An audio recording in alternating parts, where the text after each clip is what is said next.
দেখুন দেখুন শুনুন, তৌহিদ জনতার নারা দিয়ে আবার উঠছেন আমির হামজার বিরুদ্ধে কি বলেন একটু ভালোভাবে শুনুন।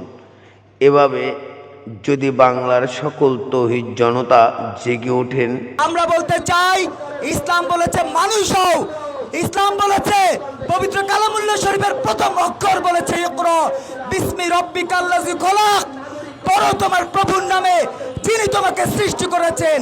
আজকে এই পড়া পড়েছে এনসিপির নেতারা, এই পড়া পড়েছে জুলাই আন্দোলনের নেতারা, এই পড়া পড়েছে ইউনিসের পারিষদ বর্গের সদস্যরা, এই পড়া পড়েছে জামাত ইসলামের সদস্যরা, যারা আজকে বাংলাদেশের প্রত্যন্ত অঞ্চলে কুষ্টিয়ার মতো একটা জায়গায় আমির হামজার মতো একটা ডাকাত কুলাঙ্গার, একবার আওয়ামী লীগ, একবার বিএনপি, একবার 14 গোষ্ঠী আওয়ামী লীগ, একবার 14 গোষ্ঠী জামাত ইসলাম, একবার 14 গোষ্ঠী বিএনপি করা এইসব কাপুরুষ কুলাঙ্গারেরা আজকে শামীম রেজার মতো একজন মানুষকে, একজন সৎ মানুষকে, একজন অনেস্ট মানুষকে নির্মমভাবে হত্যা করেছে।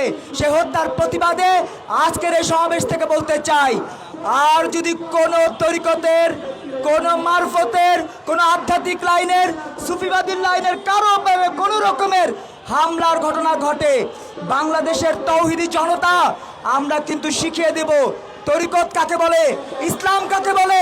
তথাকথিত এই তৌহিদি জনতাকে আমরা প্রতিহত করে প্রমাণ করে দেব বাংলাদেশ পীর আউলিয়ার দেশ, শাহজালালের পুণ্যভূমি, শাহপরানের পুণ্যভূমি। এই পুণ্যভূমিতে আর কোনো ধরনের হামলা মামলার ঘটনা আমরা দেখতে চাই না।